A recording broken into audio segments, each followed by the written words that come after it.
Sabi sa John 13:34, isang bagong utos ang binibigay ko sa inyo ngayon, magmahalan kayo kung paano ko kayo minahal. Gayon din naman, magmahalan kayo. Ang sabi dito ay magmahalan kayo. Imaginein mo sa ating tahanan, eskwelahan, opisina, church, lahat tayo nagmamahalan. Grabe, ang sarap mabuhay kasi nagmamahal ka at nakakatanggap ka rin ng pagmamahal mula sa iba. Now, imaginein mo ang isang kumpanya na magiging matagumpay kasi yung kanilang boss minamahal ang mga empleyado. At alam ng mga empleyado na mahal sila ng kanilang boss. Alam mo, ako napaisip din, kung alam ba ng aking mga empleyado na mahal ko sila at nagmamalasakit ako sa kanila. At sinasabi ko ito sa kanila. Kasi ayokong maramdaman nila na para lang silang kagamitan na ginagamit para sa pagkita ng pera.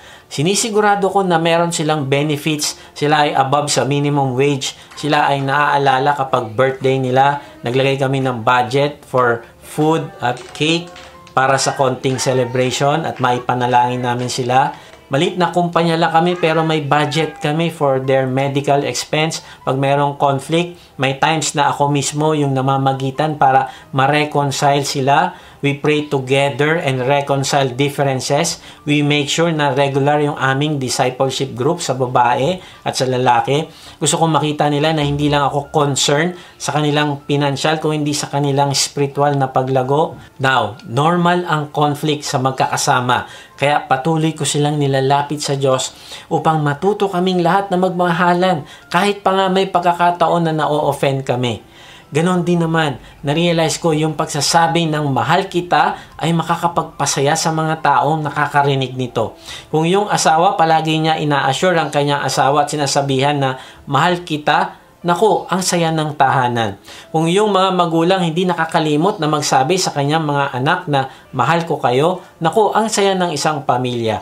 Na-realize ko na I'm so blessed kasi yung salitang I love you ay normal sa aming family. Hindi dadaan ng araw na hindi namin ito sasabihin sa bawat isa. Kaibigan ko, ikaw ay magulang. Gaano kadalas mo sinasabi sa iyong mga anak na mahal mo sila? At kung ikaw naman ay anak, gaano kadalas mo sinasabi sa iyong magulang na mahal mo sila? Na-realize ko na may mga magulang o anak na ayaw magsabi ng I love you sa kanilang mahal sa buhay kasi nakakahiya daw, corny. No, mali kaibigan. Makapangyarihan ng salitang mahal kita at kailangan itong marinig ng iyong mga mahal sa buhay. At kailangan mo din itong marinig mula sa iyong mga mahal sa buhay. Kaya simulan mo magsabi ng katagang mahal kita. Hindi lang sa pamilya, kung hindi sa mga kasama mo sa trabaho, kasama sa ministry, ka-D-group at iba pa. Noong 1999, naglaban ang Duke University at University of Connecticut sa NCAA Men's Basketball Championship. Ang Duke ay merong tsansang manalo sana sa last 5 seconds. Kaya lang, ay yung isang player nagkamali. Nabitawan yung bola. Ayun, natalo tuloy sila.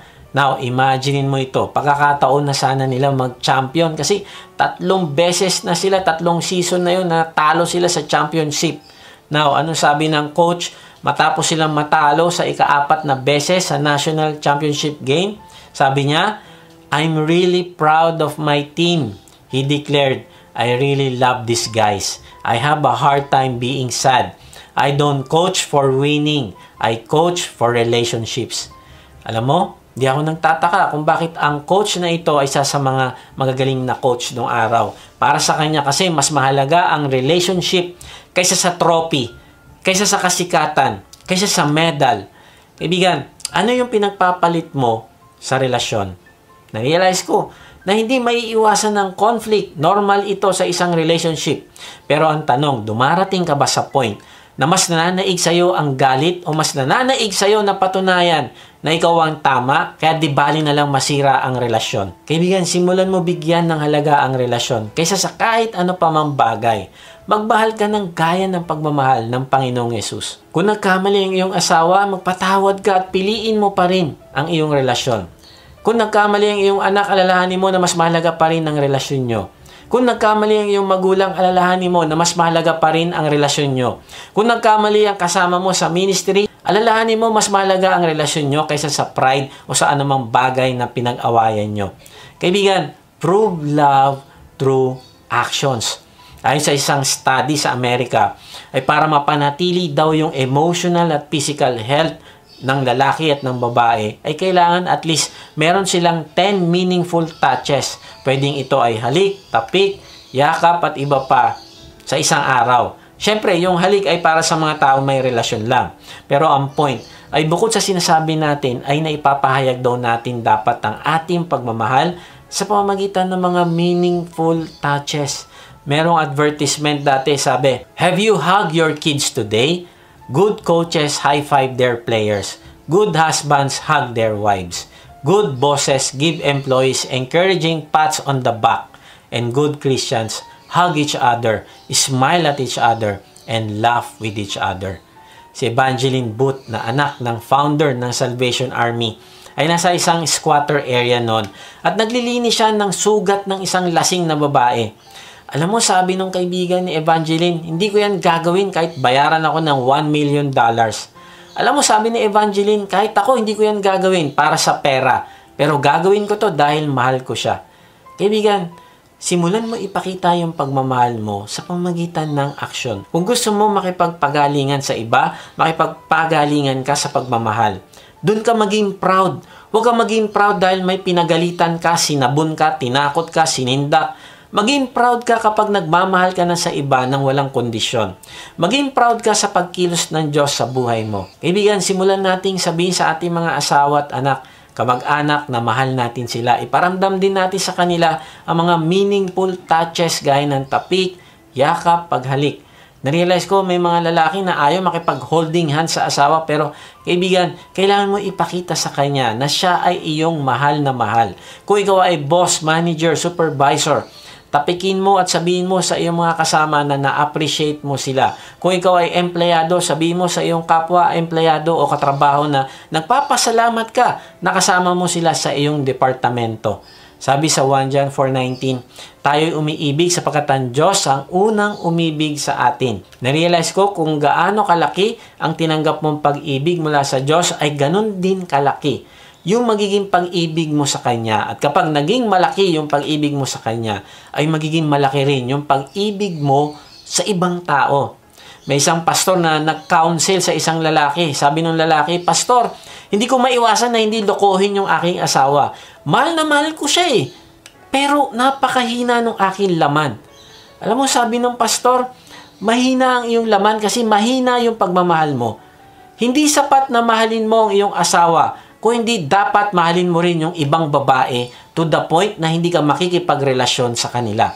Kung mahal mo ang iyong asawa at mahal mo ang ibang babae na yan, hindi ka papayag na magkaroon ng relasyon sa kanya dahil may asawa ka na.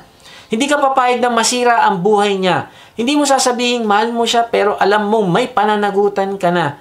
Ito ay pagiging makasarili na pagmamahal. Na-realize ko, tama yung pastor. Kasi sabi niya, mahina ang iyong laman kasi mahina ang iyong pagmamahal. Kung mahal mo ang ibang babae, iisipin mo na hindi mo siya dadalhin sa kasalanan, na hindi ka magiging instrumento para magkasala siya sa Diyos. Ganon ang taong nagmamahal ng merong aksyon at ang aksyon na yon ay tamang aksyon. Ganon din naman sa church. Kung sinasabi mong mahal mo ang Diyos pero sinasaktan mo yung ibang tao, namumuhi ka sa ibang tao, hindi ka nag-i-initiate na makipag-reconcile sa nakaalitan mo, ay parehas ka ng lalaki na ito na mahina ang pagmamahal mo. Kaya nga tandaan mo ito, kaibigan, na ang laki ng pagmamahal mo sa Diyos ay napapatunayan sa pagmamahal mo sa iba. At yung pagmamahal mo sa iba ay napapatunayan naman ng iyong aksyon. Si Opal Wetzel ay isang Christian author. Sumakay siya sa bus isang gabi. Merong isang teenager ang sumakay din sa bus. Kaya lang, itong teenager na ito nakatulog at lumampas siya doon sa kanyang bababaan. Nung nagising siya, tinanong niya yung driver kung nasan na sila. Nako, sabi ng driver, lumampas ka na sa gusto mong babaan. Alam mo, sabi nung teenager, bababaan na lang po ako, hinto nyo. Sabi ng driver, hindi pwede, sobrang lamig sa labas. At sobrang layo na natin. Hindi mo kayang lumakad pabalik. Doon ka na lang sa susunod na istasyon, doon ka sumakay ulit. Alam mo, namutla yung teenager. Nag-alala siya dahil wala na siyang pamasahe pabalik. Pangalawa, hindi niya alam yung lugar na bababaan niya. Takot na takot siya kasi baka maligaw siya ulit. Alam mo, ang ginawa ni Opal, pinuntahan niya yung driver at pinakiusapan ito na kausapin yung kapwa driver doon sa kabilang istasyon na wag na pagbayarin ng bata at pumayag naman yung driver. Bumalik na si Opal sa kanyang upuan at kinausap yung teenager. At sabi niya, huwag ka na mag-alala, kinausap ko na yung driver at sasamahan kita hanggang sa makasakay ka pabalik. Habang tahimik silang bumibiyahe, ay itong teenager tinapik sa balikat si Opal at meron itong ibinulong sa kanya. Sabi niya, Ma'am, are you a Christian? Kristiyano po ba kayo? Kaibigan, kailan may nagtanong sa'yo kung Kristiyano ka ba? Matapos nilang makita ang pagmamahal mo sa kanila. Narealize ko na kapag nagpapakita ka ng pagmamahal sa iba, malalaman nila na ikaw ay alagad ng Panginoong Hesus. Sabi sa John 13:35, kung kayo'y may pagmamahal sa isa't isa, makikilala ng lahat na kayo'y mga alagad ko. Kaibigan, hayaan mo na ikaw ang maging instrumento ng Diyos para maipakita niya ang pagmamahal sa mga taong nasa paligid mo. Gawin mo ito upang mapatunayan mo na mahal mo din ng Diyos at mahal mo din ng iyong kapwa. Maaaring kinausap ka ng Diyos ngayon at naisip mo na kailangan mo ding mapalago ang pagmamahal mo sa iyong pamilya, katrabaho at iba pa. Kaibigan, hindi mo magagawa ang pagmamahal ng walang kondisyon kung hindi ka muna makikipag-isa sa Panginoong Hesus. Manampalataya ka sa Kanya na Siya ang nagbayad ng iyong kasalanan sa krus at kapag ginawa mo ito ay lilinisin ka, patatawarin ka at bibigyan ng buhay na walang hanggan. Ipahayag mo ang pananampalataya mo sa Kanya sa pamamagitan ng panalangin. Kahit nasan ka ngayon, sabihin mo sa Kanya, Panginoong Hesus, inaamin ko po na ako ay makasalanan. Patawarin mo po ako. Nananampalataya po ako na Ikaw ang nagbayad ng lahat kong kasalanan sa krus. Ngayon nga ay binubuksan ko ng aking puso. Pumasok ka at manahan sa akin. Tinatanggap kita bilang aking Panginoon at tagapagligtas. Simula ngayon ay tatalikdan ko na ang aking kasalanan. Tulungan mo ako na magmahal ng walang kondisyon sa mga taong nasa paligid ko. Amen. Sa ating pagtatapos ay iwan ko ito sa inyo. May nagsabi, love is slow to suspect, quick to trust. Slow to reprimand, quick to forbear. Slow to belittle, quick to appreciate.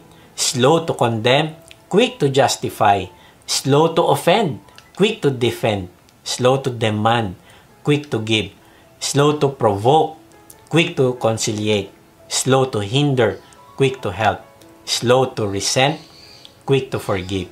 Kaibigan, simulan mo na ang buhay mo ay maging daluyan ng pagmamahal ng Diyos para sa ibang tao. Ipakita mo ang pagmamahal mo sa iyong kapwa. Una, sacrifice without counting the cost.